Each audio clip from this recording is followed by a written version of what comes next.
So, welcome to another battle replay, and this is going to be a siege, at least sort of a semi-siege, considering that half of the city has already been taken by the attackers. But before we get going, of course, the links to the mod DB and the Discord, and the timestamp for the battle starting, if you're not interested in all of this ancillary stuff, is going to be down in the description below. And also, rather inconceivably, it does seem that I'm going to be hitting 1,000 subscribers pretty soon, and I don't really know what I'm supposed to do for a 1,000 subscriber special, to be honest with you, but I do want to do something because it is a pretty significant milestone in a few ways. So yeah, if anyone's got any suggestions, I mean, the laziest thing to do would probably be to just do a vlog, but again, I'm not really sure that I want to do something a little bit more than that if possible. But again, all of the big battles are not really dependent on me, they're dependent on the scenario makers who do all the real work, as it were. But yes, so if anyone's got any suggestions, please leave them in the description. But now on to the battle at hand, and this is the settlement of PELARGIR. So this is an old scenario map, but this is just a standard battle on it. These deployment zones do kind of mess up if you do it in any format other than 2v3. I've noticed some of the deployment zones get a little bit weird. So 2v3 it is. And this map was a nightmare to set up. Creed and Master Blaster, who are the two players that are playing alongside me, will know more than anyone that it was about 5 attempts, this map, before we actually managed to get the game going. But nonetheless, we now have it, and this one did go through to the end, I'm pleased to say. So no crashes even, at least not in the traditional sense, shall we say. There were a few technical issues. Regardless, we'll get on to the army compositions now, and I'm playing as Khan, and the EASTERLINGS are attacking PELARGIR, and I have 4 units of Nerniag infantry. They're a pretty good archer unit. They have 11 missile damage, and they're pretty good in melee as well. Again, the real they're not like the Moran on bows in the sense that they have like 200 in their unit and they can really get a lot of arrows downrange quickly, and they don't have super long range, but as a base archer unit they're really not bad at all. And you know, the Variag bows are also pretty good if you're a little bit more strapped for cash, but the Nerniag infantry in my opinion are the best ones. They do have that shield, of course, which can help them a great deal in melee. Now down here we have 4 units of Haruze light infantry. These are really the fodder units of Khan. You know, it's either these guys or the Nurad militia. Both of them are very similar. The difference being that the Haruze are slightly more fragile in exchange for having armor-piercing axes. The axe heads are tiny, but yes, they are armor-piercing. Unfortunately, considering the opponent that I'm up against, this armor-piercing is kind of wasted. But they were only ever going to be fodder anyway, so it doesn't really matter. And also, I like the look of them more than the Nurad militia, so for style, the sacrifices we make. However, the infantry core of my army, of course, is 4 units of Nurad footmen. You know, most of the time this is going to be the case if you're playing as Khan. Even if you're not up against a heavily armoured faction, these guys are very survivable and they will do a decent job at holding, unlike a lot of Khan's infantry. You know, like the Variag warriors don't have shields, and you know, most of Khan's infantry does break too easily to be useful. But the Nurad footmen, they can hold their own in melee for a long, long time against most things. Then over there we have the other 2 units of Nerniag infantry. Back here I've got 2 units of nomadic axemen. Again, they're a low tier shock units. They are good versus armour, and you know, they have a decent attack score, but ultimately they're pretty similar in many ways to something like the axemen of Lasarnak. Relatively low tier. Again, better than stuff like Orc Maulers, but they're not anything too special. But they will offer me a little bit more bite in attack if I can use them to back up my Nurad footmen. And then back here I have my Khan's 2 most elite infantry units, the Brotherhood of the Sword and the Brotherhood of the Axe. 2 very similar units. The Brotherhood of the Sword are a little bit more difficult to kill with higher melee skill. The Brotherhood of the Axe are of course armor piercing, so 2 very similar. I love the look of the Brotherhood units. They're so cool. They're one of my favourite unit models in the game. I really like the sort of the jet black and the red accents of them. They're really, really cool. The days of the Brotherhood of the Axe being like one of the strongest shock infantry are gone, because both of them only have 2 hit points as opposed to 3. But still definitely Khan's best infantry. And out here I've got 2 units of cavalry. Again, all of the Brotherhood units are on the field in this battle, because I've got the Brotherhood of the Lance, and this is where my general is, and there he is, looking, you know, quite out of place in the Brotherhood unit, to be honest, with his sort of light purple accents, but still looking cool. And then over here I have the Brotherhood of the Bow, missile cav. You know, hopefully I'll be able to get in and around them and start hitting some of their weaker units. Now if we move on to my first ally, which is Creed, playing as Rune. The Golden Legion marches, because both my allies are playing as Rune. Again, a good amount of clansmen and clan hunters. Again, the clan hunters are not something you see a great deal of, because of course they are very low tier archers. But still, saving money for your archers when you're on the attack in a siege is something which I would actually recommend, because you do want some missile presence so you can sort of deter the enemy artillery. but you really want your infantry to really pushing, like use their mass to push through, and stuff like clansmen won't do that often, and the catapult back here, but the runic infantry corps certainly will. The Carmel's Chosen are a very strong unit. You can see the general there in the background. Armor piercing as well. Again, this is going to be more useful against one enemy faction than the other, but then this is going to be a problem that Rune face in general. Again, several units of flag rim, very tough. You know, they don't have as many men in the unit as several other elite infantry units, or at least standard infantry units, but they are armor piercing, and they do get the job done very well. They're much more survivable than the Swift Blades, which means I prefer them in all situations, not just against armoured units. Balchoth Tribesmen as well, you know, a pretty good standard Javelin unit. Of course, they'll be easily dealt with by enemy archers, but this is the case for most Javelin units. Only the very best Javelins can really counteract that. So yeah, if we can get them close to the enemy, we'll be able to do a lot of damage. And then over here we've got several units of Loka Gamp Rim. Again, the Gamp Rim are certainly one of those units which you want to use as Rune because, well, on the attack anyway, because they will allow you to force your way through a lot more efficiently as well. And I believe they're halberdiers now, which means I think they're good versus armour. At least, you know, their weapons would seem to suggest that. And I have heard it said as well, but again, it's been quite a while since I've actually tested the pike, so I can't actually confirm that. But if this is the case, then Rune obviously very, very strong against armour. This is going to be more useful against one of the enemy factions than the other, though, as I've said. And over here we have a unit of clan crossbowmen. Again, nice affordable crossbows. And then I think that's pretty much it. There might be, actually no, there are hidden units. So yeah, there's a couple of units of Carmel's Shadow Guard hidden here and there. And there is also some some Dragon's Wrath crossbowmen up here on the side at least. Oh no, this is Master Blaster's army. So yeah, we'll move on to Master Blaster's army. We've got some Loke Scion Rim, Dragon's Wrath crossbowmen. I do believe that Creed has one of them as well, and also another catapult. Obviously, my allies had to bring catapults because I do not have access to them as Khand. Over here we have again Flag Rim, Clan Warriors, Clan Guard. Master Blaster's brought, you know, more numerous infantry, it must be said. Again, he's going to be skirting around the outside of the settlement of Pelargir, or Pelargir. I think I'm saying that right. And again, he's also got Carmel's Chosen, and he's got some Dragon's Wrath Guildsmen as well. Now, the Dragon's Wrath Guildsmen, of course, quite similar to my Brotherhood of the Sword. You know, they're not armor-piercing, but they are quite skillful shock infantry. So against lightly armoured units, they will do very, very well because they won't really be killed. Then over here, of course, we've got some more Gamp Rim. The runic armies are quite similar, really. Balchoth Tribesmen, and then we've got a ton of Clansmen up front, forming a front line of sort of meat shielding. And also the Clansmen can deploy stakes, so that is quite useful. And then we also have Clan Crossbowmen over on the flank, and we have Clan Hunters over on this flank. So yeah, that's pretty much it. There might be a few hidden units here and there. Now we'll move on to the first defender. So here on the outside of the settlement, at least, you know, we did allow the defenders to move around because the deployment we just sort of started straight away and then allowed them to move as they will. So yeah, the first player, Session, is playing as Dol Amroth, of course, so it's quite a lore-friendly defence of the settlement. Dol Amroth would probably come to the aid of Pelargir.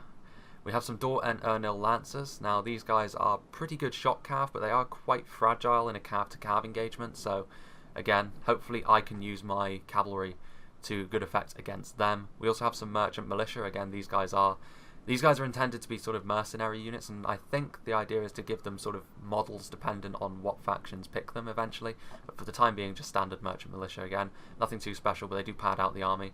Several units of Swan Knights as well. I think he's got a couple of units of Swan Knights. Again, very solid and dependable sword and shield units. He's also got some Wardens. You know, the Tirithea Wardens are a good spear unit. They've got 2 hit points, of course. Going to be very effective. And also Dol Amroth Archers, Edhalond Halberdiers. The Halberdiers are, honestly, this is one of the real selling points of Dol Amroth as it stands. They're so, so good. You know, unless you've got a plan to sort of whittle them down, you can't really just attack them from the front and expect to break through easily. You know, especially with armoured units, they'll just get ripped apart. Over here we've got some Belfalas Marines, some Javelins, of course, going to be very useful at dealing with us as we approach, particularly Rune with their heavily armoured units. Talon Knights, you know, a very, very strong sword and shield unit again. This is going to be, you know, they're very similar to the Dunedain Knights and the Wardens of the White Tower on that sort of level. Back here we've got some Nimrodel Rangers. With the elevation that Pelargir offers as well, they won't be easily shot back at, so they should be able to be very effective on this settlement. He's also got some Haven Guard. Every Dol Amroth player brings Haven Guard. More Marines, more Halberds, more Wardens. Got some Men-at-Arms as well, a single unit of Men-at-Arms. And he's got some Swan Knights. He has got another unit of Lancers, of course. And Dol Amroth does have better cavalry than this. This is their lowest tier of cavalry. But it is worth saying, of course, that you know, he has spent an awful lot on his infantry, which I do agree with, because it is, of course, a settlement. a siege where they have to sort of defend this half of the city. And his ally is Juan, who is playing as the Woodland Realms, and I do believe that, well, he said this was his first siege, and if that was the case, he really did very well, because it is quite a close one. And, you know, the Woodland Realms admittedly are not the hardest faction in the world to play at the moment. They are probably the strongest in the meta, but that doesn't really matter, you know. We have some Elder Royal Guard, of course, very, very strong archer unit. The axes in melee means they're armor piercing, all round very strong. He's also got some Beng, again, slightly more fragile, but no less deadly at range. He's got a lot of hero units, so he's got the Ek, he's got the Lang, and he's got the Dirith back here as well. So he's got basically all that you need: sword and shield, spear and shield, and shock infantry. And he's got some forest bladesmen to sort of fill out his ranks over here. And then over here he does have his cavalry as well. So it's mainly here units that he has, and he also has a catapult and Dirith and all that. But he also has back here a couple of units of Pathfinders. So the Pathfinders and the Elder Royal Guard are the two units that he has that have hit points, but most of the Elven units, of course, are very skilled.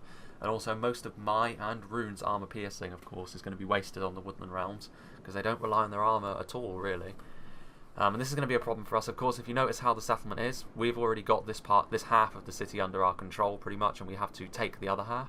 So again, this river splits the city in two. There are a few land bridges across, or we can go around the city and try and go in from these choke points up here. So it's going to be an interesting defence to behold, of course. Of course, the defending armies have filled with much more quality than we are. So I will make a cut, and we shall rejoin when the battle begins. So the skirmish is well and truly underway. These Blackroot Vale archers are trying to shoot at Creed's army as it manoeuvres around, and over here we can see that there has been a little bit of death on the part of the Dol Amroth player. Again, this catapult has got an ideal position from Master Blaster to shoot down into these Dol Amroth men-at-arms.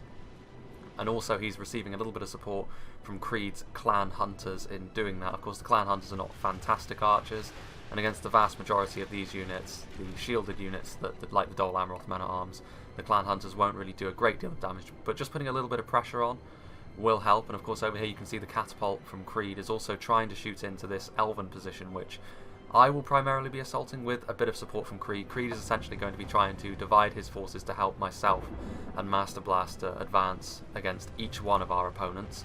Of course, these Elder Royal Guard are going to make it very difficult, and up front here we can see that he has got a unit of Hir en Ek, you know, very, very strong spearmen. They have hit points, and in Shield Wall they will hold for a long, long time. They won't get a great deal of kills, it must be said, or at least they probably will, but they won't get a great deal of kills when it comes to a unit of genuine quality. Of course, spears have an infantry malus, or at least they're fighting against infantry malus.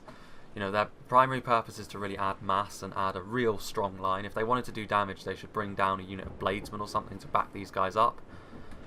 Meanwhile, if we look over here on this side, we can see that the clansmen over here are just sort of getting into loose because, of course, the enemy are able to use these natural cliffs. You know, PELARGIR here is a settlement that has natural walls. I'm not sure if that's true in the lore as well, to be honest with you, but certainly over here the defenders should be able to use this superior terrain to their advantage. The Dol Amroth archers are receiving a bit of counter-fire from the clan hunters, it must be said. The clan hunters so far have been used pretty effectively, considering they're very cheap archers. You don't see them an awful lot, to be honest with you. Of course, we had to spend our money wisely. Up here we can see the javelins. The javelins probably a little bit better off getting closer to the action, to be honest with you. Archers are much better off up here on these cliffs. Meanwhile, if we go back over here, we can see that he's also sent forward, well, he's now sent forward a unit of Beng instead of the Royal Guard again. They should do a pretty decent job, considering, you know, they're still very, very accurate, very, very damaging, and they're not receiving any counter-fire at the moment, so we don't have any archers up ready to help them out. Meanwhile, if you look over here, I'm beginning my advance with my Haruze light infantry. Again, the primary selling point of these guys for low tier fodder units is that they do have armor piercing. That's not going to help me at all against the elves though, so really I'm just going to pile in and just try and engage his front line. Again, we have a very superior numbers advantage, so we can afford a lot of losses. The elves, they can't afford a lot of losses at all. So I'm just going to send forward my Haruze, and in the background over here we can see that I have another unit of Haruze ready to come in and reinforce if needed. And I'm bringing up, you know, I've also got some support from Creed with the clansmen. They were actually sort of absorbing quite a lot of arrow fire. And over here in the background you can see Flagrim and Gamprim advancing. I'm also sending forward my Nerniag infantry so that I can get some counter fire onto those Beng, because honestly, the Beng, you know, they don't do too well in a skirmish fight against sustained pressure. You know, they will win 1v1 against my Nerniag infantry, but you know, they can't afford the losses that we can. You know, I have 4 units of Nerniag infantry, and honestly I think I do have the best archers, not counting the Dragon's Wrath crossbowmen, of course, that our faction has, or at least that has brought. Meanwhile, these spearmen, again, they haven't well, they have actually lost 1 dude. So, you know, the Haruze are obviously dying, you know, very, very quickly to them there. Certainly not the most heavy-duty unit in the world, but it does give us... You know, it's a shame, really, that I wasn't up against Dol Amroth, but then Rune wouldn't really be in an ideal situation against the Woodland Realms either. My Haruze are also now going to be taking some fire from the archers up on the hill, although, honestly, the danger of friendly fire, because they're so close to the Hir and Ek, is not something to be just sort of... It wouldn't be something that I would do. I would much rather sort of shoot the forces that were back here. Mainly because, you know, you don't risk friendly fire, and also your spearmen are easily going to beat my Haruze in melee without any archer support anyway. And I'm now sending forward another unit of Haruze, just to keep up the pressure, keep the front line alive, while we get our skirmishers into position elsewhere. On the other front, it is still very much a skirmish fight. You can see over here, the clan hunters are now actually idle.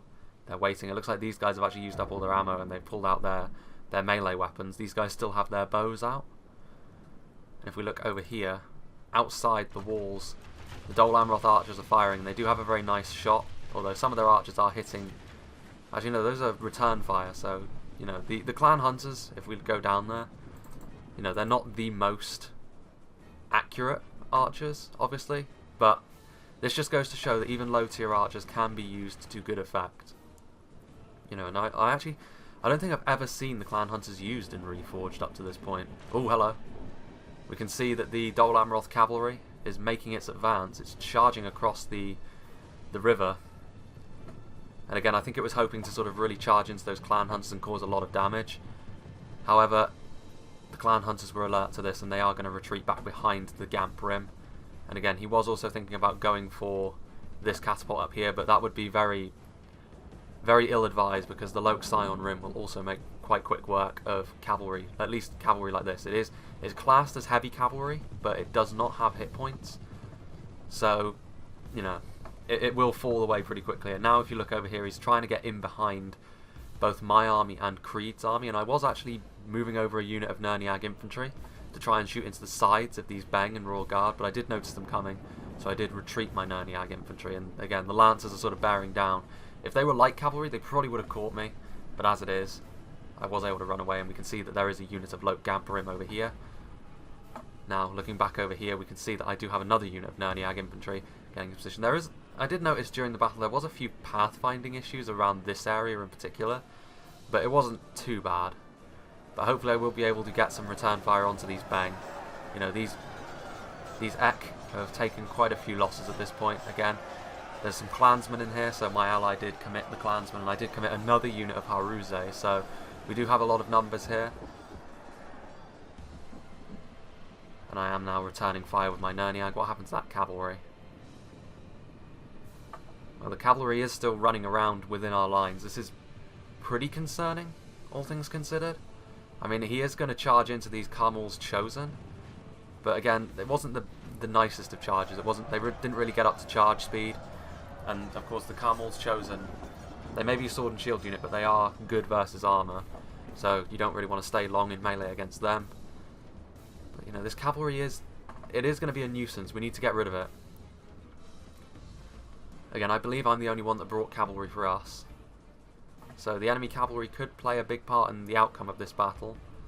Again, there's too much Gamp Rim really in the runic ranks for these Lancers to really get anything done unless there's a micro mistake on Creed's part. Because of course, you know, there is, well actually there's a pretty juicy target here in the shape of the clan warriors. They are in loose though. And loose formation of course means that a charge will generally be a little less effective because there's more surface area to hit. And I do believe those clan warriors were being used as bait, because now the Gamp Rim are coming in. But of course it was a little bit too... And is that the crossbows? Yes it is. The crossbows should get a decent amount of kills on them. And the Lancers at this point are in a little bit of trouble because they do need to try and get back to their own lines, and they went right through the Gamp Rim and took a few more losses. What's this over here? Flag Rim. Well, Flag Rim should do pretty well in melee as well, and they are in shield wall it looks like, so they won't. The cavalry will not be able to charge right through it, so they are stuck now. And this is going to be the end. If they're under crossbow fire, this is going to be the end of this cavalry unit. So it was a good idea by Session, but unfortunately for him, the runic army really was quite well, you know, the pick from Rune was quite well chosen in order to deal with like sort of lower tier cavalry like this. If the cav had hit points and was a little bit more robust, it would have been a little bit more of a concern, but now these Gamp Rim are going to absolutely annihilate this unit. Let's go and see what's going on over here, shall we? We have units, they're sort of sticking close to the wall, these clansmen, and they are in loose. You can see my cavalry sort of just trundling along in the background over there. And over here we can see, like, this is the main fight right now. And I did actually commit a unit of Nurad footmen to add a bit more survivability. Honestly, that amount of friendly fire is good for us, because while it did kill a lot of us, you know, the enemy can't afford any kind of friendly fire like that. And with my Nurad footmen in the front line against these spears, they won't be able to break this front line too easily either. So this is good for us, and also we're getting to the point now where sort of individual little Haruse, they may be breaking, but it does just go to show that there are gaps in the line. And we're getting to the point now where we might be able to push up with our mass. And I've got another unit of Haruse there. Again, my Nerniag have taken a lot of losses from the enemy archers, but... oh, actually, hang on a minute. If we look back over here, we can see that my Brotherhood of the Lance charged into these Dor en Ernil Lancers. And the Brotherhood of the Lance, you know, they may not be the most sturdy cavalry in the world, but their charge is absolutely lethal, and I flattened an entire unit in seconds, it seems. So yeah, that was quite satisfying. The Brotherhood of the Lance, definitely one of the strong cavalry units that Khand have to offer. One of many, it must be said. And the thing about these guys is they are quite fast as well. You know, they may be heavy cavalry, but one of the problems that the cataphracts tend to have, which are a little bit more survivable because of their shields and such, is they are very slow. You know, and the Nurad Windblades and the Brotherhood of the Lance are a little bit faster. Windblades are very expensive though, and are definitely a bit more tooled for cav to cav engagements, so I didn't bring them, even though technically they are the best. I did also bring up another unit of Haruse on this front, of course, really trying to put as much pressure as I can on this front line. And again, these spears, they are holding, but they are starting to lose their numbers, and we should win this fairly comfortably, and we are also really trying to skirmish down this catapult. They've already lost one of their catapults. Creed's catapult is firing in on them. Meanwhile, again, this sort of outer assault hasn't really begun in earnest yet. There's a lot of clansmen from Master Blaster. They won't last too long in melee, but they will at least give us a sense of mass to our assault. And over here, no one's too eager to advance down this road yet. Again, Session has got a lot of men-at-arms and halberdiers over here, so I don't blame Creed for not wanting to advance too quickly. Again, some more kills on those men-at-arms from the catapult. That's Master Blaster's catapult down there. Again, I don't think that men-at-arms are really a worthwhile target to go after. I'd probably save the catapult ammunition considering Dol Amroth's elite forces that they have. Meanwhile, back over here, on this very densely packed front line, we can see now that it's not looking good for the defenders over here. They need to, if they want to hold this choke point and not let us across the river, they're going to need to commit a few more men. And they do have quite a few. They have actually layered their defence quite well, because they have got more choke points back here that they intend to fall back to. But it does seem as if they're sort of doing a bit of a rearguard action here and allowing us to just sort of slowly push through this area. If we look here, the Haruse, they did quite well in this battle actually, considering they were just fodder. I thought they would break pretty easily against the Elves, but I guess I was wrong. Khan's infantry does have a real morale problem. It's very similar to the Orcs, only there are less of them, so they tend to break even faster. But I do think the presence of the Nurad footmen is helping matters. They're certainly a very quality infantry unit, I have found, with their war clubs, or war picks, I guess you would call them. Yeah, these Elder Royal Guard are sort of firing point blank, and again, the ammunition of the Elder Royal Guard is much better spent on something else. I mean, all of these units are shielded, so while they may be getting a lot of kills, they're not getting as many as they could be. And again, something like my Brotherhood of the Sword or Brotherhood of the Axe is something you really, really want to be targeting, because they are very strong and they will do very well in the late game if you don't, well, if you allow them to get to the late game unmolested. Now if you look over here, we have the Tirith Ea Wardens and the Edhalond Halberdiers.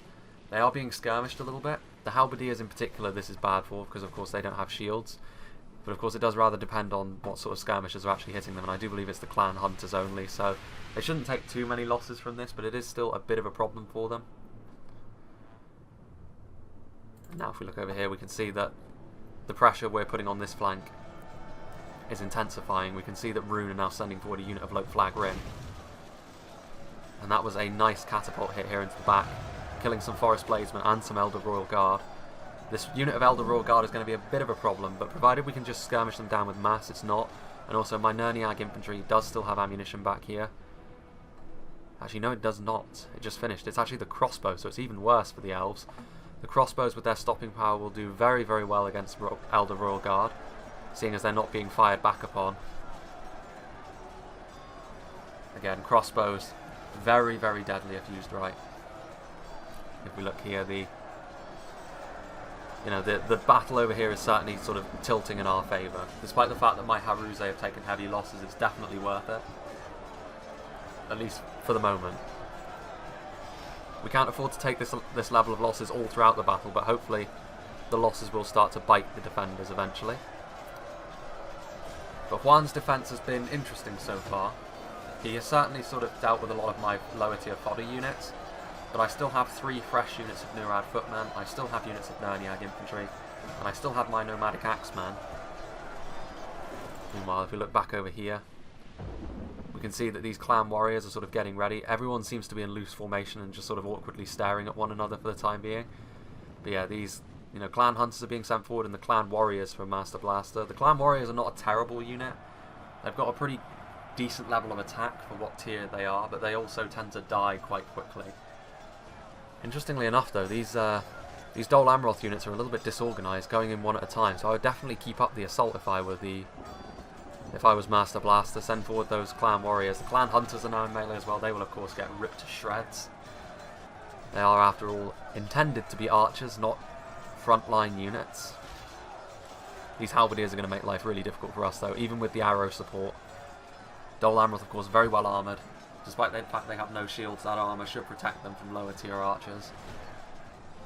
But there is a lot of reserves we've got back here. Obviously these clan hunters are firing. We also have some clan guard. They'll be good against the armour. We also have this catapult, and then we also have the golden boys back here, including the Scion Rim. So that's going to be good. We go back over here. We can see another unit of Forest Bladesmen is being committed, and now over here we can see that we are starting to push with our mass. When the Flag Rim arrived, both the Flag Rim and the Nurad Footmen, quite heavy units, and with the support of that amount of Haruze, there is also a unit of Nomadic Axemen in there now, I believe, as well. It's hard to tell. Actually, no, I don't believe. No, that's a broken Haruze light infantry unit. But yes, I'm also sending forward another unit of Nurad Footmen. Pushing with mass does lead to some low morale units like this routing, so do keep that in mind. But we have now forced the Elder Royal Guard out of position, and they are now basically, they're done for. If you look over here, there are only 28 of them left, and they're in amongst this crowd that includes Nurad Footmen and Loke Flag Rim. So it's all over for them. And yes, there are Nomadic Axemen in here. So this means this unit of Forest Bladesmen is all that prevents us from getting up onto this elevated terrain and setting up on the other side of the river. So this is very good news for us. And we are still receiving ranged support. So we're going to push through. Oh, he is sending in a unit of Dirith. I actually wouldn't recommend this. This fight is lost. There is a point when you have to fall back and recognise when one of your front lines is basically forfeit. And this unit of Dirith could have come in very handy later on, but ultimately they will die if they stay here. Meanwhile, if we look over here, we can see that the front line is very much in effect now. We can see that these clan hunters and these clan warriors do need support against these halberdiers though. And these clan guard are all too happy to oblige. They should do slightly better against these armoured units, but they will still die because they are quite fragile. Now if we look up here, we can see my cavalry is on the move. My Brotherhood of the Bow, again, very, very strong horse arch unit, is potentially the strongest horse arch unit in the game as it stands. This isn't really the best target for them, this unit of Swan Knights, but These Swan Knights are right here, and they aren't going to move because they can't afford to move. Otherwise, they'll let my melee cavalry into the settlement. So I'm just going to whittle them down with my archers, and then when they're weak enough, I'm going to charge in with my Brotherhood of the Lance and finish them off. And the Swan Knight unit is a pretty high-profile target. And then, best of all, I will have my cavalry in behind the enemy lines, and that will be good for us. This Elven front line is still bravely trying to hold this river, but ultimately it's going to be for naught. The Flag Rim and the Nurad footmen pushing as one with the support of both Nerniag infantry and clan crossbowmen. So things are going pretty well. The Elven catapult does still have some ammunition left. If we look at the percentages, we are only 3% behind at the moment. So this is good for us, although over here this push is going a little less successfully, mainly because Dol Amroth are quite well equipped to deal with the units they've sent forward. We need something with a little bit more survivability. Now, interestingly enough, I did actually send over some support over here. So I've got a unit of Nomadic Axemen and a unit of Nerniag infantry, just sort of helping out the push. The Nomadic Axemen in particular, you know, with their armor piercing, should do slightly better than they would on my front. So again, just a little bit of support over here to make sure their front line doesn't break, and hopefully we can get a bit more damage done. Attack with a little bit more mass. Up here we can still see that the enemy skirmishers are ready. And again, Master Blaster's army out here comprises entirely of clansmen, pretty much, or at least clan units. There are some Balchoth tribesmen. In the background over there are some Gamp Brim, but the force outside the walls, it must be said, at least near the opening, not exactly the most elite, although it does look like he is now charging in with his first wave of clansmen.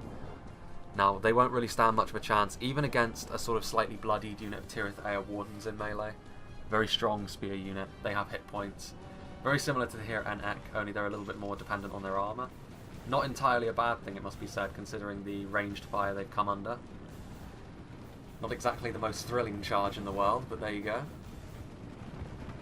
They walked into battle, and now they are doomed. Let's go back over to this front, shall we? Now, if we look over here, the elves are still holding, but you know, victory. It says victory seems a certainty, but ultimately they will fall by the wayside eventually. And then we will be able to set up here, and you can see the elves are now falling back with their other units of Dirith. And we will then have this sort of plateau up here to set up on, and then we will have to assault the other two Elven choke points. We have taken quite a lot of losses though. Now if we look over here, we can see that my Brotherhood of the Lance are charging in, and they just absolutely flattened a unit of Swan Knights. Again, they're so lethal off a charge, the Brotherhood of the Lance. That's where my general is as well, and then my Brotherhood of the Bow, I'm going to follow it up by charging them through as well. Again, they're not quite as lethal on the charge, but they do have hit points, so they will still add to my cavalry presence here in the city, and this will, well, this should panic the defenders, because while they do have Elder Pathfinders and such, it's not exactly the situation they wanted. As we can see, let's ride with my Brotherhood of the Lance. I've said it before, but I've got to say it again, I do love the look of the Brotherhood units. Now, I was of course noticed, it is, you know, no surprise I was noticed, but you know, the Elder Royal Guard did turn around and did start shooting point blank fire arrows into me, so I'm going to take a few losses, but I ultimately am going to get a charge off, and a pretty decent one at that, into a high profile target of Elder Royal Guard. Again, such a lethal charge on the Brotherhood of the Lance. Going to do very, very well. And then I'm going to follow that up with a charge for my Brotherhood of the Bow. I think they used up all their ammunition earlier on. Again, you can see the difference in the charges. They didn't get a very good charge off at all. They still did get a few kills. And the Elder Royal Guard are really the dangerous unit that we have to watch out for. So my cavalry is going to be running around in behind here, but it is going to be difficult because Dol Amroth does have a lot of pole arms. Meanwhile, if we look back over here, the elves are still fighting, but you know, this is the last stand for them. Particularly now the Gamp Brim are in effect. So victory is ours. We are pushing through. So that's good for us, and we did need to break through really, because it was starting to look a little bit dicey. We were taking quite a few casualties. And if we look over here, it's a very, very focused front line indeed. The Flag Rim are now here, and the Flag Rim should turn this fight around. Very heavily armoured, very good at dealing with armour. If we look over here, my units of Nomadic Axemen, there's still 140 of them remaining. There's also my Nerniag infantry in there, along with the Gamp Brim. So this is a much more concerted effort to try and push through this choke point. And it's going pretty well so far. And if we look out here, the Great Clansman Horde is going to do its best. You know, this is really just here to to sort of occupy a front line. I mean, look at the amount of dead clansmen there are. You know, they really don't stand a chance against this caliber of infantry, but just the fact that we're attacking on this front does mean that the enemy has to focus on 3 avenues of attack, and it will soon be 4 when we're attacking the elves from both sides. If we look over here, we can see that my Brotherhood of the Lance charged into the backs of these Blackroot Vale archers. Certainly not the thing that Blackroot Vale archers want to be dealing with. Brotherhood of the Lance. Again, supported by my Brotherhood of the Bow as well. If we look in here.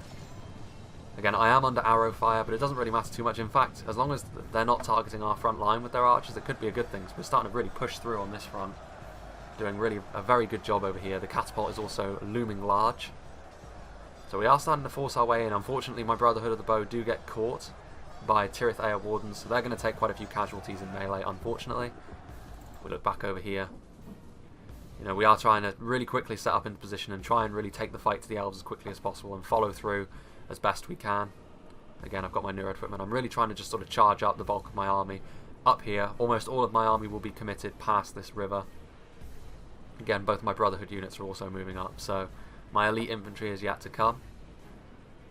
The elite infantry of my allies is also in reserve. The guildsmen and the camels chosen have not been committed just yet. As we can see here, though, Rune are breaking through. This is a bit of a problem for the enemy. And I am also trying to get my Brotherhood of the Bow in and around to just sort of support this runic advance. Because again, we can see these javelins and these archers, they're a nice juicy target. Interestingly enough, the fact that we've tied up a lot of their infantry out here with just clansmen is paying off quite well for us at the moment. If we look here, we have sort of fallen behind slightly more in the percentages, but that's mainly because this bulk of clansmen has died so quickly. But they've done their job, and that's all we can ask for. But these halberdiers, you know, these halberdiers, I'm told, got a ton of kills. I think this unit of halberdiers, got 900 kills, primarily on clansmen by the end of the battle. Obviously, it's not too spoilery to say that, because we won't be able to view the statistics of the Dol Amroth army anyway. So Session here is now sort of going to deploy his Haven Guard, which, you know, the situation over here is actually deteriorating a bit, so it's definitely recommended that he does that. The archers are now focusing in on this blob over here. Again, very recommended. But the Haven Guard should bring this back under control, I think. Again, if you look over here, I've got my Brotherhood of the Bow in melee against these Blackroot Vale archers. I'm just trying to stop them from shooting. Support our advance. These Brotherhood of the Bow are stuck now, so they will die, but they've already done their job. They got a good amount of kills on Swan Knights, and they also got a good amount of kills off the charges. But these Brotherhood of the Lance, they've taken a few more losses. Unfortunately for me, they are being focused down a little bit. But they too have gotten quite a lot of kills so far. Meanwhile, if we look over here, we can see that these Dirith are ready to face the advance. These Baltroth tribesmen, unfortunately, are under javelin fire from the Elder Council. Of course, these guys were hidden at the start of the match, but yes, the Elven Javelin unit's very, very strong, very high missile damage, better than the Baltroth tribesmen. So I decide that there is really no point in waiting around. We really need to make our numbers tell, and so I'm going to send forward my Nurad footmen and what's left of my Haruze light infantry to engage this unit of Dirith in melee combat. Also, it will make the Javelin's job a little bit harder to target our units if we're right up in the face of their line. And the runic player will follow me down, I think, with some Gamp Rim. And there is, of course, the other avenue of attack that we could choose to take down here. You can see the Elder Pathfinders in force behind them. But again, it's going to be difficult for them to really get to do what they want to do. Meanwhile, let's look over here. We can see there's Merchant Militia now also being committed by Session. But again, this Haven Guard is really mopping the floor with these Flag Rim very, very quickly. The Haven Guard is such a lethal unit. Definitely one of the best shock infantry in the game.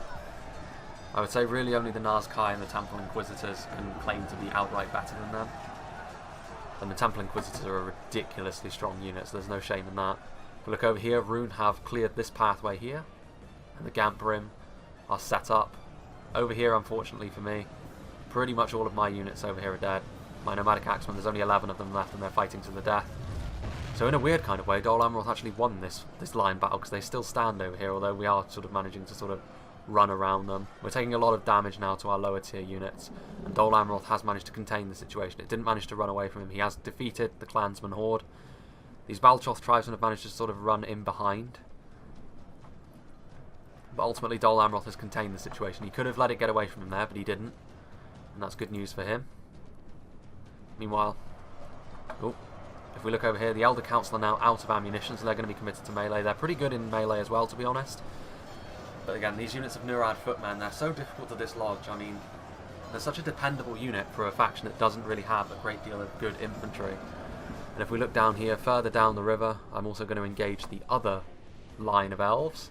Again, leading the way with my Nurad footmen, but again, it is worth saying that the losses are starting to tell on my army. As soon as these Nurad footmen are gone, I don't really have a great deal else to use in melee other than my archers. And the Nerniag infantry are not bad, but I'd rather use dedicated infantry units. If we look over here, you can see my Nerniag infantry firing their archers. I do like the look of them, actually. There's a surprising amount of detail on them. And again, I'm trying to get into a skirmish fight with the Elder Royal Guard, because again, even though, you know, skirmishing down archers, you know, they will still have the same amount of ammo to use even if I do this, but the thing is, the Elder Royal Guard do have hit points, and they're probably the most effective unit they have in melee, so I do want to get rid of them. And of course, they did take a great deal of damage from my Brotherhood of the Lance earlier on.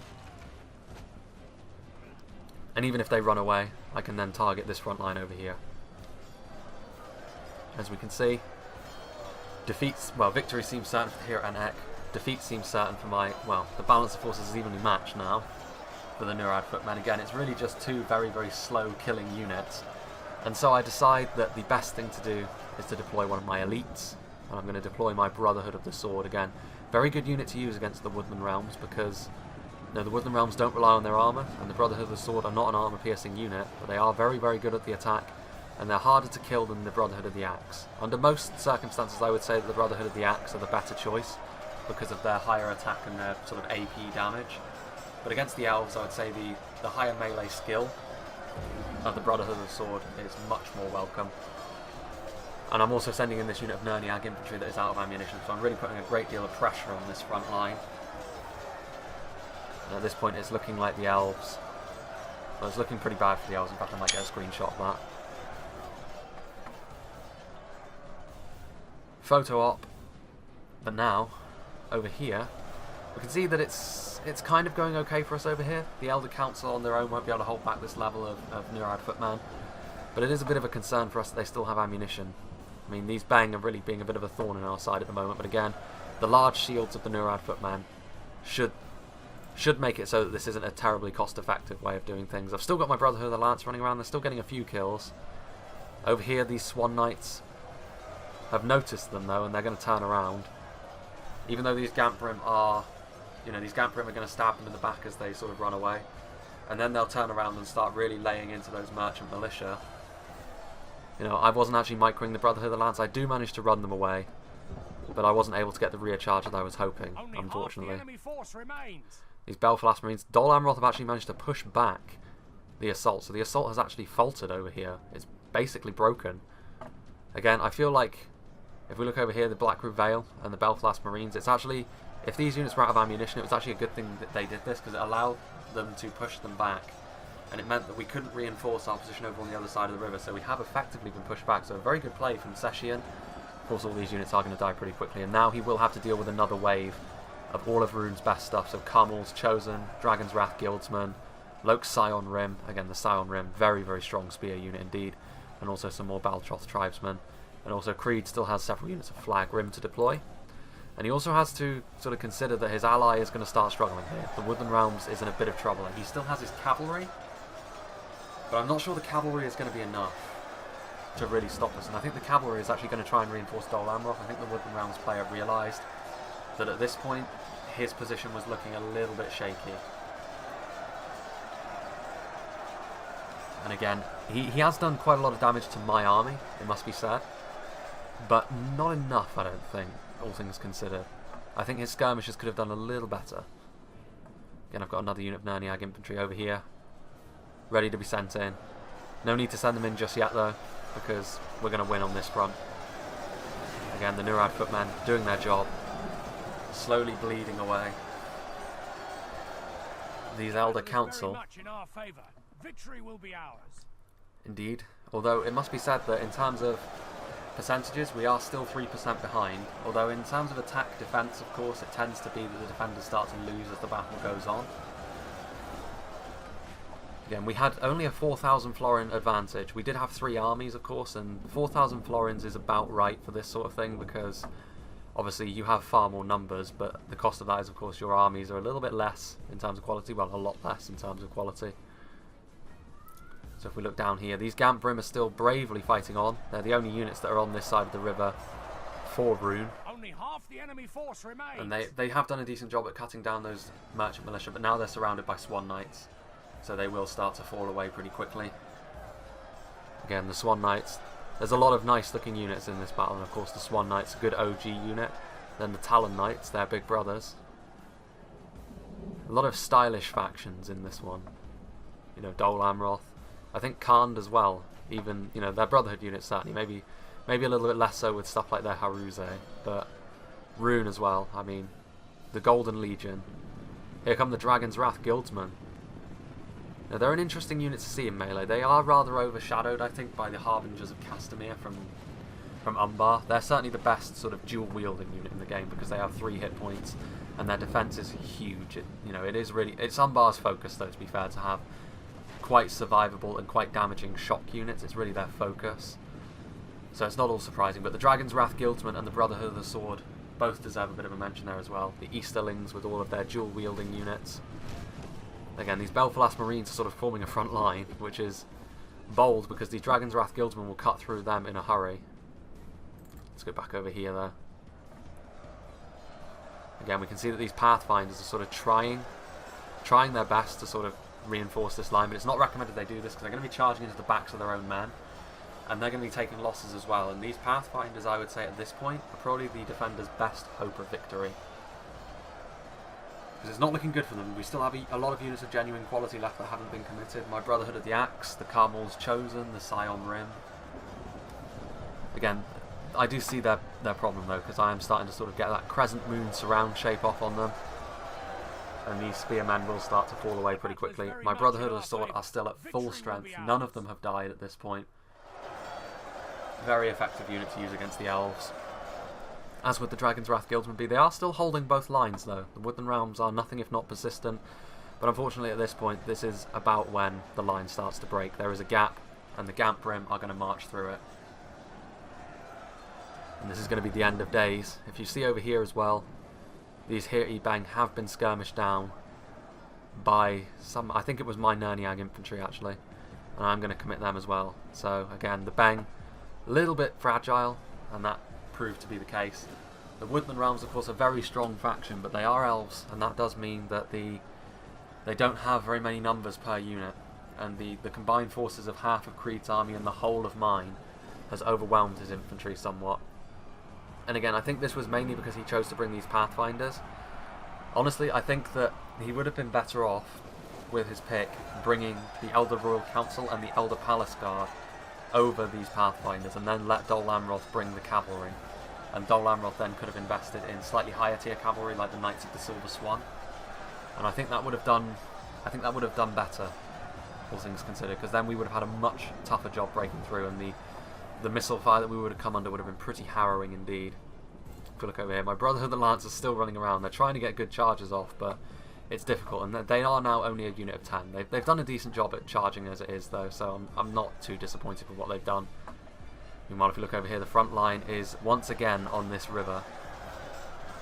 And we have these Dragon's Wrath Guildsmen, and the Loke Scion Rim, and the Carmel's Chosen. So Master Blaster has sent forward all of his elites to really occupy this front line, and they are fighting up against Halberdiers and Haven Guard. There's another unit of, there's Talon Knights and Swan Knights here, so it's really a battle of elites here. The only difference being that the runic advance is under a bit of missile fire, so there is that. Oh, and there are Dragon's Wrath crossbowmen as well. So they have fired their bolts at some point in the battle, we just missed it. Again, it's really a very, very elite fight now. We've got the Swan Knights as well, the Talon Knights I should say. Toe to toe with these guildsmen. What a sight this is. I think I might get another screenshot actually.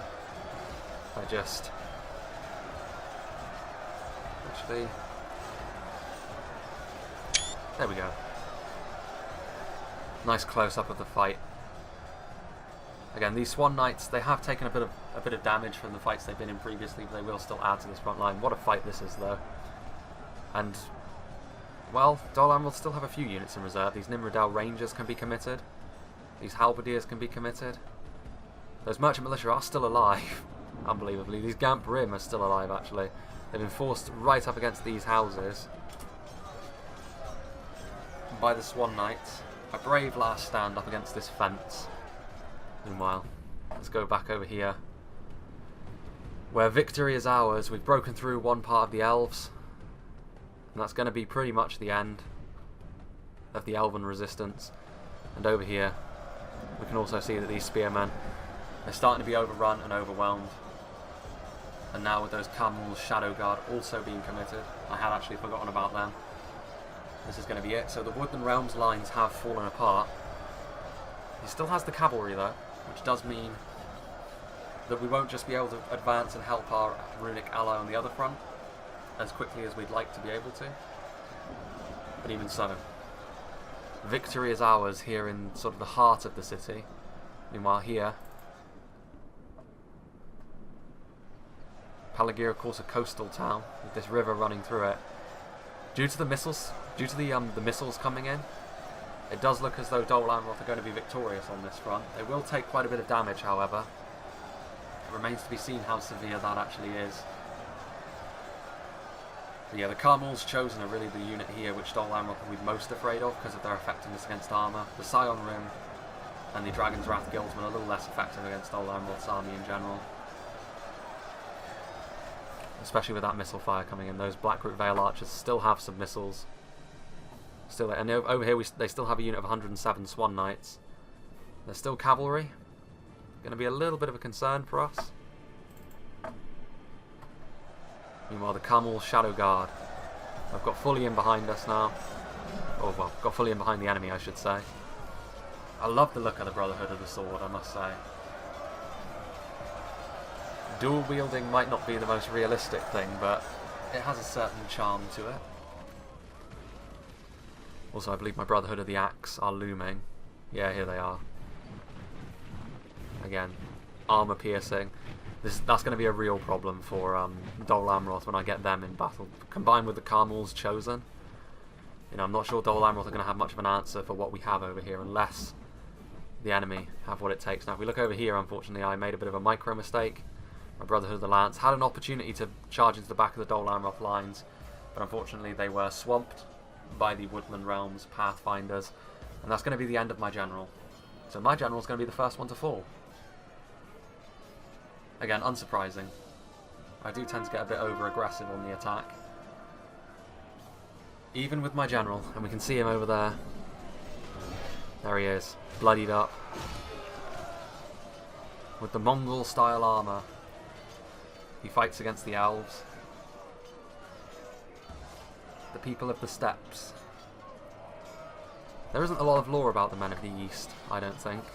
Which is a shame, because they could be quite... You know, it seems like it would be quite an interesting thing to explore. Seeing as they fight for the forces of evil and all. It would be nice if they weren't quite as one-dimensional as the orcs tend to be. Meanwhile, over here we have the Nurad footmen. I suppose they did allude to that in the movie with the Haradrim soldier that Faramir killed, but regardless, that was then kind of cheapened by the fact that the Haradrim were kind of lunatics when they attacked with the Mumakil. So I'm not too eager to go towards those elves with my Brotherhood of the Sword because they still have ammunition. But really the main event at this point is over here. Between Dol Amroth, oof, that frame rate took a bit of a dive there. Let's point this way. There we go. Between Dol Amroth and Rune, and it does look like Dol Amroth are going to be successful on this front, but they have taken quite a lot of losses, and they will have to fight on their own. And in fact, at this point in the battle, it's probably best for me to say that two players actually crashed at around the same time, and one of them was the Woodland Realms.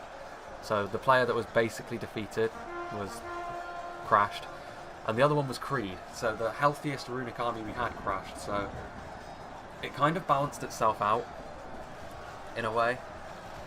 So, you know, we kind of thought that at this point, if all of our armies were alive, we thought that we had the best chance of winning. But the moral victory would come from who would win in the now 2v1 fight, as it essentially was, between myself, Master Blaster, against Seshian. you know, that would be the moral victory. But at this point, it was looking like we were going to win the whole fight, mainly because the amount of elite forces that Creed had left, particularly that Camel's Chosen and the Gamp Rim. You know, the cavalry wouldn't have been too much of a concern, really, because the Gamp Rim was there in force. So that was basically all that there was to say about that. But it does look like Master Blaster is going to fall. Victory will be ours. Our ally lies dead. Without their general, they may lose heart and flee. Well, there goes Ambi's general. So both of our generals are actually dead. But if you look here, we did pull 5% ahead, so it was starting to bite in on the defenders. But who would win the moral victory? Let's just say that one of the runic armies has sort of gone back to the boats to sort of secure the retreat in case things go wrong, and the Woodland Realms have fallen back from the city entirely. Who will win the battle for Pelargir now? It's going to be an interesting one to see. There's more Swan Knights being committed to this front line. It's not looking good for my allies' runic forces, although Creed, you know, before he crashed, this was before both of the players crashed, he did manage to send up a unit of Loke Flag Rim to reinforce this front line, which was very much needed because the front line was falling. So again, more of the Golden Legion. Again, that Rune probably in vanilla were probably my favourite looking faction. I always found myself supporting Rune in a battle, regardless of what they were, regardless of what the battle looked like. For some reason, things have changed a little bit since then, of course, because every faction has got their charms. So we look over here, we can see my Brotherhood units are marching, and they're going to be what I use to reinforce this down here. Let's get right up into the meat and bones of this fight. You can see the Talon Knights and the Haven Guard fighting side by side is a very, very difficult thing to break down. Even for a lot of runic elite infantry. There are some Gamp Rim now as well. The Gamp Rim will hold, but ultimately most of Master Blaster's elite infantry has now fallen. They have done damage of their own, however, so it wasn't a complete waste. But those Blackroot Vale Archers still have some ammunition up, and they're still firing in. These Flag Rim. Defeat does seem certain. How much damage will they be able to do? That is the question. There are still a few units of Scion Rim. The Camel's Chosen are still kind of alive down here. There are 34 of them left. They should do a decent amount of damage to this unit of flanking Swan Knights. They're trying to use their mass. If we look here, we can see that the crescent moon shape is starting to form. It's bad news. Bad news for Rune. Of course, these Nimrodel Rangers are sort of ready to be committed wherever they're needed, just as a sort of delaying measure. As we can see, these Haven Guard are also falling back from the fight. I think they realise that this fight is going to be won, and they have also noticed that my advance is occurring over here with both of my elite forces. And if we look over here, we can see that these Pathfinders, I should say that this fight goes on longer, this fight over here between the Pathfinders and sort of my infantry, because they're out of range of these pikes. This fight goes on longer than the fight does between our forces and Dol Amroth. So it's kind of ridiculous, but of course this isn't really where the main event is. Juan, I think, did a pretty good job. For a first siege, I think he did a good job. I mean, his flank was the first to fall, but that was more down to his unit pick, I think, more than his play. Again, the only real mistake I can point out is where he committed that unit of Dirith, where he would have been better off falling them back. But one unit of Dirith wouldn't have stopped his lines breaking, I don't think. Here we have the mighty Brotherhood units. Axes and swords out. And the Haven Guard that he's got over here are already bloodied up. And, you know, again, this is one of the strange pathfinding issues on this map. But if we look over here, the Haven Guard are all bloodied up, and that doesn't bode well for them against a fully healthy unit of Brotherhood of the Axe. And again, the Brotherhood of the Sword have been in combat and they are pretty tired. But they haven't taken much damage to the Elven Spears either. Again, they're going to commit those Nimrodel Rangers as well. The Nimrodel Rangers will be absolutely destroyed by the Brotherhood of the Sword. Over here, we can see that Rune, they're being surrounded. Trying to do as much damage as they possibly can. And I need them to sort of hold position while I deal with this first line of...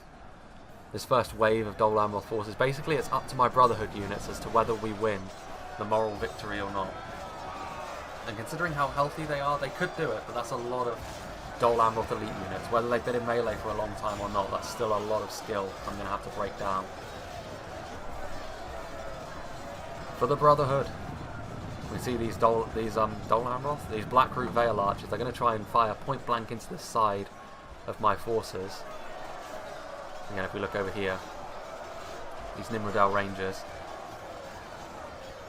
they are not going to do too well in melee against Brotherhood units. And you can see them being stabbed and their heads being removed. And over here, these Haven Guard, you know, they're strong, but they've been in melee for a long time, and the Brotherhood of the Axe are very, very good at carving their way through armour. Again, at this point in the battle, it was, you know, Creed's army was, you know, his army, well, he crashed, shall we say. And so, if all of these units had been committed to help my Brotherhood units, obviously we would have smashed through here and utterly destroyed Dol Amroth. So, really the fact that the Woodman Realms and one of our runic armies crashed just made the battle closer, in a way. Meanwhile, I did notice that these Blackroot Vale Archers were shooting at me, so I decided to sort of push my Brotherhood of the Sword into them. And of course, it doesn't really need to be said that the Brotherhood of the Sword are going to utterly destroy Blackroot Vale Archers in melee. Again, really getting up close and personal into this fight. This was quite a long battle, and as I said, it took a long time for us to get a lobby going that worked. And I'm just so glad that finally it did, because I do like the look of this settlement, and I did want to do it. All of these old scenario maps I think should be given a second showing. I'm sure that this one was shown at some point in the past as well. But again, most of these will probably be repurposed by the scenario builders at the end, like Horton. You know, he will probably use a lot of these maps as sort of actual scenarios where he will build them himself. And they'll be a little bit more structured than this sort of straight up sort of siege battle, as it were, that I've done. And the next battle that I do should be a Horton scenario as well. So it's going to be one of those enormous ones again. Get ready for the frame rate to be a little bit lower. At least, it probably won't be as bad as Osgiliath, because the blobs on that map were real. You know, the one that we're doing next should be a little bit more kind on the frame rate. But it will be another one where there's like 30,000 men on the field, so get ready. The Haven Guard are getting some kills, but they are starting to fall again. Oof. The Haven Guard being destroyed. And of course, these Blackroot Vale Archers are now dead, so I'm now going to be able to wrap around with my Brotherhood of the Sword and really start to finish them off, put them to the sword, as it were. Again, of all of the Brotherhood units, I don't know which one is my favourite, to be honest with you. I'm leaning towards the Brotherhood of the Axe. You know, there's just something quite honest about using an axe as a weapon. And the Lance, you know, I've never been the best at cav micro. And the Brotherhood of the Lance do require a bit of micro to get the most out of them, to be fair. Canned in general, or Conned in general, do tend to be quite a micro-heavy faction. Now if we look over here, Brune's still fighting, thankfully. Thankfully they still fight. You know, these Flag Rim tying up these Talon Knights. Unfortunately for me, however, they are, you know, these Swan Knights are free enough. There's only 32 of them, but they are going to be able to reinforce. But I'm slowly chipping my way through. Can my Brotherhood pull it off? That is the question. The final fight for PELARGIR. Seriously, it's one of the hardest pronunciations to say. PELARGIR? I used to say it PELAGRIA, but there is no R, so it's PELARGIR. Again, there's no Gondor, so the PELARGIR Marines are not actually here, but Dol Amroth are close enough location-wise to have come to PELARGIR's aid. Somewhat lore-friendly. Again, if any Easterlings were to assault PELARGIR based on geographical location, it would have been Harad and Umbar, as opposed to Khand and Harad, who are a little bit more northern. Good tidings. There goes the Dol Amroth general, stabbed through the middle and then his head removed by an axeman. And again, these Nimrodel Rangers, I mean, they're steady, which is surprising. But over here we can see that these Swan Knights are shaken. They've been in melee so long, and they're so depleted, that these Brotherhood units, also the army losses, I'm not sure if that actually comes into it. But the tide of battle is certainly going against them at this point. They don't feel too confident, and standard Swan Knights can break. They're not looking too confident against these very attack-minded units. Let's go and have a look over here, shall we? The final stand of these runic golden boys. Again, there's a couple of Dragon's Wrath guildsmen, so Master Blaster's army is still there with those guildsmen. And some of Creed's flag rim are still there as well. It's also got a Gamp rim. They've done their job. They held. They also did quite a lot of damage, it must be said. Death, not in equal measure, but certainly too much for Dol Amroth to bear. Look at all of this. You can see where this was the original front line. Dol Amroth's move to push us back across the river was very, very good. I think Sashin deserves a lot of credit for what he did there. Meanwhile, these Swan Knights are routing. Again, the Woodland Realms don't really have the luxury of that because they don't really have the numbers to do so. Again, I'm sure you noticed this cavalry in the background and are saying, well, it could charge and that could alter the balance of the battle. That's MB or Master Blaster. But then also all of the runic units that are around the fight as well would have been sufficient to sort of deal with the Pathfinders. So this is going to be it. The final battle, the final duel between the Brotherhood units. Well, there's one halberdier. Well, he didn't last too long, did he? Oof. But yes, this is going to be the last fight. It's also going to be quite the stylish battle as well. The Talon Knights and the Swan Knights against the Brotherhood. Let's speed it up, actually. Speed it up a little bit. Get it into the melee. There we go. So I'm going to send my Brotherhood of the Sword in to deal with the Talon Knights because they'll... You know, the Talon Knights won't be able to kill them too quickly. I'm going to send my Axemen to deal with the Swan Knights because they should cleave through them pretty quickly and then I can surround the Talon Knights. And then we can claim both the physical victory and the moral victory. And again, I don't think he has enough Talon Knights left to really pull this off. I crashed the replay with my screenshot taking. However, it was pretty obvious that my Brotherhood units were going to win anyway, and that was the end of the battle. In terms of the stats of my forces, at least the kills that my forces got, obviously the vast majority of my infantry didn't get very many kills against the elves, as to be expected. My Brotherhood of the Lance and my Brotherhood of the Axe were the two most impressive units that I had, followed pretty closely behind by the Brotherhood of the Sword. The Brotherhood of the Axe got a lot of kills against the armoured Dol Amroth units late on, whereas the Brotherhood of the Sword were up against sort of more defensive elven shield units early on, so they didn't really get quite so many kills, but they weren't too far behind the Axemen. And again, it's nice to see the Brotherhood units do really well, because obviously they tend to get focused down quite a lot when you play as Khand, and it's always heartbreaking to see your Brotherhood of the Axe mown down by like elven archers. So I'm glad that I was able to use them properly, and I'm glad that I was able to show PELARGIR as a settlement as well, because it's a pretty neat looking thing. So anyway, again, I'm sure that WK will comment that it was a crash, but I promise the battle itself wasn't a crash. It was my fault this time on the replay. So don't get too on my case for it. But yes, so the next replay should be a Horton scenario.